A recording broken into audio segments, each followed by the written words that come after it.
Hello guys, in this tutorial we're going to be showing you how to DM on Character AI. So make sure to stick around to the end to get all the steps in order to succeed.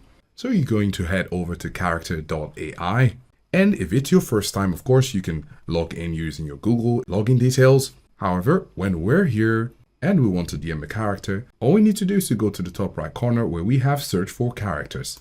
Now, if you have a character name or a preferred name you'd like to search for, you can go ahead and search for it.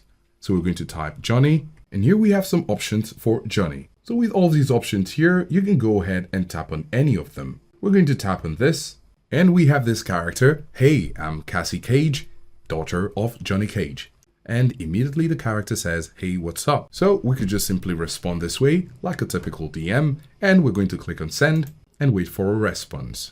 And there we have a response from a DM on this character. You can decide to continue with DM as you wish. You also have the option to rate the response if you'd like to. And of course, this chat is just between you and the character. So this is how to DM on Character AI.